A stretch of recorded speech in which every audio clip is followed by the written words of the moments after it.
Hello student, MS classes में आप सबका स्वागत है।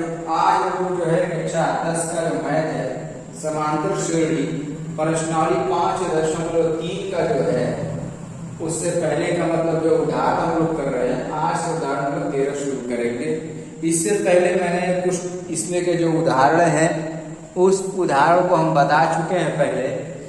उम्मीद करता हूँ कि वो दोनों उदाहरण आप लोग देखे होंगे। 11 और 12 वाला अच्छा क्वेश्चन था, वो बहुत अच्छा क्वेश्चन था। ये भी बहुत अच्छा क्वेश्चन है, ये तो बोर्ड की परीक्षा में पूछा भी गया है। ठीक है, अब देखिए यहाँ पर क्वेश्चन में लिखा है कि 24, 21, 18 के कितने पद लिए जाएं ताकि उनका जो योग हो 78 यानी 78 हो जाए। ऐसा क्वेश्चन में कह रहा है कि इसका मतलब ये है कि n का मान हम लोगों को निकालना है।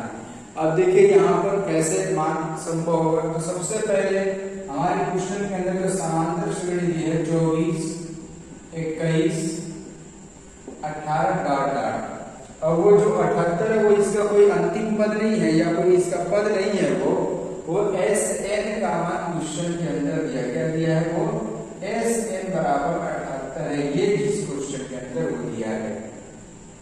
अब यहाँ से जरा ये देखिए कि ए का मान हमारा कितना हो जाएगा। तो ए का मान 24 है, और यहाँ से अगर डी का मान निकाला जाए, डी का मान हमारा हो जाएगा 21 माइनस 24, यानी कि हमारा कितना आएगा कि माइनस में 3 आ जाएगा। यानी डी का मान हम लोग को इससे मिल गया, ए का मान मिल गया, एस एन दिया है। क्वेश्चन पूछा क्या है, क्वेश्चन पूछा है तो वो है एन, यानी हम लोगों को जो निकालना है वो n निकालना है कि n का मान कितना आएगा। तो इसके लिए देखो फॉर्मूला क्या लगेगा हमारा। इसमें जो फॉर्मूला हम लोग लगाने वाले हैं यही फॉर्मूला लगेगा कि n के बटा में 2a plus n minus 1 into D, ये फॉर्मूला लगेगा। अब यहाँ पर हम लोग देखो मान रखते हैं, n का मान तो दिया नहीं, इसको छोड़ देंगे बटे में देखो, और यहाँ पर 24 दिया है, ए का मान कितना है तो 24, 2 गुणे 24, n का मान नहीं दिया है, छोड़ दिया जाएगा। डी का मान कितना है -3 है, और इसका मान कितना है हमारा, तो क्वेश्चन में दिया है कि 78 है इसका मान। अब देखो 2 यहाँ पर बटे में इधर जाएगा तो क्या हो जाएगा, गुणे में हो जाएगा। यहाँ से हो जाएगा कि n और यहाँ पर गुणा कर लेंगे हो जाएगा हमारा 48। फिर यहाँ पर देखो प्लस और यहाँ पर माइनस, यहाँ पर जो इसका इसमें गुणा करो, प्लस और माइनस मिला के अगर देखो इसका इसमें गुणा करें तो -3n हो जाएगा, और यहाँ पर प्लस और माइनस से गुणा करेंगे तो प्लस हो जाएगा, 3 एकम में 3 हो जाएगा। 2 इधर जाकर के गुणा हो जाएगा, 2 8 16 में 6, 2 7 14 1 15, यानी 156 हो गया ये। अब पहले अंदर वाले को सरल कर लेंगे, उसके बाद तब जाकर के हम लोग n का मान निकालेंगे। देखो यहाँ से हो जाएगा n, और यहाँ पर अंदर हमारा हो जाएगा 48 और 3 कितना जाएगा 51 माइनस 3n बराबर 156 हो जाएगा। अब ब्रैकेट तोड़ लेंगे इससे, तो यहाँ पर कितना हो जाएगा 51n हो जाएगा माइनस 3n स्क्वायर बराबर 156। अब देखो हम लोग ये देख रहे कि ये हमारा बन गया द्विघात समीकरण बन गया। जब ये द्विघात समीकरण बन गया तो अब हम लोग क्या करेंगे कि यहाँ पर देखो ये स्क्वायर और माइनस में सबको उठा के इस साइड कर देंगे। जब इधर करेंगे तो हमारा ये बन जाएगा 3n स्क्वायर, ये 51 प्लस में इधर जाकर के माइनस में 51n हो जाएगा, और यहाँ पर हमारा प्लस 156 बराबर 0, इस तरीके से हो जाएगा। अब ये हमारा बन गया द्विघात समीकरण। अब हम लोग देखो यहाँ पर 3 से कट रहा है पूरा समीकरण, तो पहले 3 से काट देंगे।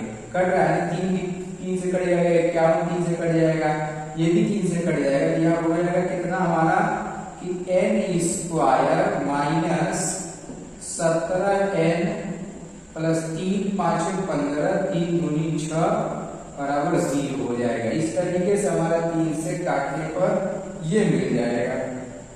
अब इसके बाद एक चीज देखिए, यहाँ पर हम लोग क्या करते हैं कि 52 का गुणनखंड करेंगे, गुणा करने पर हमारा कितना आ जाए 52 आ जाए, जोड़ने घटाने पर कितना आना चाहिए 17 आना चाहिए। तो हम लोग कितने पर तोड़ लेंगे, 13 जोड़ को 52 और 13 और 4 करेंगे तो कितना हो जाएगा हमारा 70 हो जाएगा।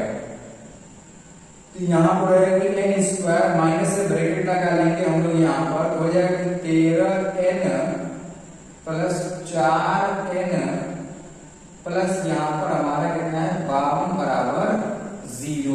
इस तरीके से हमारा ये जो है गुणनखंड हो जाएगा। अब जो है ब्रैकेट को तोड़ लेंगे हम लोग, यहाँ से कितना रखेंगे n square minus 13n minus 4n plus 52 बराबर हमारा हो जाएगा 0। अब देखो यहाँ हम लोग क्या करेंगे, दो दो पद का जोड़ा बना करके हम लोग काम करेंगे। तो यहाँ से हम लोग को क्या मिल जाएगा, इन दोनों में से हम लोग को n कॉमन हो जाएगा। यहाँ से क्या मिलने वाला है n, फिर यहाँ पर माइनस हो जाएगा, इसमें क्या n से n कट जाएगा, तो यहाँ कितना बचेगा 13 हो जाएगा। देखो ये कॉमन लेने वाली जो चीज है, आप लोग इसको जो है पहले से लेसन नंबर 3 में, लेसन नंबर 2 में और 4 पीएसएल गुणनखंड वगैरह आप लोग पढ़ चुके हैं। ये कोई बहुत ज्यादा विस्तार से आप लोग को बताने की आवश्यकता नहीं है, ठीक है। अभी दोनों में देखिए क्या काम है, तो -4 काम हो जाएगा, माइनस में 4 काम हो जाएगा। और यहाँ पर क्या बच रहा है हमारा, तो यहाँ पर जो है n रह जाएगा और फिर यहाँ पर माइनस में 13 आ जाएगा बराबर 0। अब देखिए यहाँ पर दोनों हमारी संख्या दोनों ब्रैकेट सेम हो जाते हैं, तो हम लोग कहते हैं कि सही हमारा आ रहा है क्वेश्चन। एक बार हम लोग n-1 को एक ब्रैकेट में लेंगे, n-1 नहीं है n-13, फिर यहाँ पर अगला ब्रैकेट बनाएंगे, जो भी बचा रहेगा उसको हम लोग यहाँ पर लिख देंगे n-4। अब देखो n का मान हमारा क्या आ सकता है, तो हम लोग ये देखें कि n-13 बराबर 0, तो n का मान हमारा एक बार 13 मिल गया। फिर अगर n-4 बराबर 0 कर दे तो n का मान हमारा एक बार 4 आ जा रहा है। हम लोग ये देख रहे कि n का मान 13 भी संभव है और n का मान 4 भी संभव है। ऐसा कैसे? ऐसा इसलिए संभव है क्योंकि दोनों के दोनों धनात्मक है। अगर ऋणात्मक होता या बटे में होता तब n का मान संभव नहीं होता। n का मान यदि धनात्मक है तो दोनों मान संभव है। आप नीचे लिख दीजिएगा n के दोनों मान संभव है, 13 और 4 दोनों मान हमारे क्या है, संभव है। इस तरीके से जो है आप लोग उदाहरण नंबर 13 को जो है हल करोगे। अब देखिए जो है उदाहरण नंबर 14, बहुत अच्छा क्वेश्चन है, बहुत बढ़िया। क्या लिखा है, निम्नलिखित का योग ज्ञात कीजिए। अब देखो इसमें योग ज्ञात करना, लेकिन ये दोनों क्वेश्चन जो दिया है तो बहुत इजी है, छोटा भी है, लेकिन यहाँ पर लिखा प्रथम 1000 धन पूर्णांक, और यहाँ पर भी यही चीज है, लेकिन यहाँ पर 1000 की जगह पर n धन पूर्णांक का क्वेश्चन दे दिया है कि प्रथम n धन पूर्णांकों का योग निकालना है हम लोगों को। तो पहला पॉइंट को हल कर दो। प्रथम 1000 धन पूर्णांक के लिए फॉर्म, तो पहले इससे समांतर श्रेणी बना लो, क्या हो जाएगा 1 + 2 + 3, इस तरीके से डॉट हमारा कितना चला जाएगा, 1000 तक क्वेश्चन में कहा है कि निकालना है। अब जरा यहाँ से ये देखिए कि a का मान कितना है, 1 है, और इसमें से यदि अगर d का मान मत निकालें, आप सीधे सीधे ये देखिए कि इसे प्रथम और अंतिम पद दिया है, अंतिम पद को a से प्रदर्शित करते हैं जिसका मान क्वेश्चन के अंदर, जिसको a से प्रदर्शित करते हैं जिसका मान 1000 दिया है, और क्वेश्चन में n का भी मान दिया है कितना, ये भी 1000 लिखा है, प्रथम 1000 धन पूर्णांक। अब ऐसे निकालना है तो Sn बराबर हमारा क्या होता है कि n के बटा में 2, एक फार्मूला भी लिखवाया मैंने पहले वाले इस लेक्चर में, जो 11वां उदाहरण में a + l भी लिखवाया था, इस फार्मूले का भी प्रयोग किया जा सकता है। अब इसी का प्रयोग कर लो तो n का मान हमारा हो गया 1000 के बटा में 2, और यहाँ पर a का मान कितना है, 1 है, और n का मान कितना है हमारा 1000 है। यहाँ पर हमारा कितना लगेगा, कट जाएगा तो आपका आ जाएगा 500, कितना हो गया 500 गुणे यहाँ पर 1001 हो जाएगा। अब गुणा कर देंगे, बिल्कुल आसान है, 5 से गुणा करेंगे, 5 एकम में 5, ये 0 0, फिर 5 एकम में 5, ये दोनों 0 यहाँ पर लग जाएगा। ये हमारे प्रथम 1000 धन पूर्णांकों का योग निकल गया। जरा देखिए कितना आसानी के साथ इसका निकल गया योग, बहुत आसान है, कोई मुश्किल है ही नहीं इसमें। एकदम आसानी के साथ निकल गया। इसी तरीके से अगर दूसरे को निकाला जाए तो इसमें देखिए इसमें भी यही चीज बनेगी। देखो ये दूसरा पार्ट हम लोग कर रहे हैं 1 + 2 + 3। इस तरीके से ध्यान रखिए 1000 तक नहीं, यहाँ ये कितना दिया n तक दिया है। कितना दिया इसमें कि n तक निकालना है।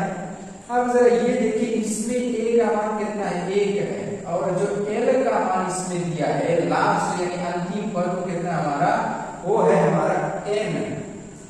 अब a बराबर 1 है और l बराबर हमारा क्वेश्चन कितना है n है। और क्वेश्चन करें इसमें n पदों का योग यानी s n बराबर हम लोग फॉर्मूला लगा लेंगे n के बटा में 2a + l। यही फॉर्मूला इसमें भी लगेगा। इसी फॉर्मूले को लगा दीजिए, आपका आंसर एक लाइन में आ जाएगा यहाँ पर। तो कितना हो जाएगा हमारा कि s n बराबर n की जगह पर n ही रहने वाला हमारा, a की जगह पर 1 हो जाएगा और l की जगह पर कितना हो जाएगा n हो जाएगा। तो यानी यहाँ पर हम लोग को जो SN मिल गया वो ये होगा कि n + 1 के बटा में 2। ये हमारा हो गया इसका आंसर। हाँ ऐसे भी लिख सकते कि n 1 + n, इसे 1 + n लिखा है, इसको मैंने n + 1 कर दिया। दोनों बात एक ही है, 1 + n लिखे या n + 1 लिखे एक ही चीज है। तो इसका जो n पदों का योग आएगा वो ये हो जाएगा कि n + 1 के बटा में 2 और 1000 पदों का योग। इसी फॉर्मूले पर इसको भी निकाले, हमारा संख्यात्मक मान में दिया था तो संख्यात्मक मान में है, इसमें n में दिया है तो n में आंसर आएगा। ये इस तरीके से क्वेश्चन हल होगा। कौन सा उदाहरण नंबर 14 बिल्कुल आसान है। उम्मीद करता हूं कि ये दोनों क्वेश्चन इसमें का आप लोगों को समझ में आ गया और कहीं डाउट नहीं होगा।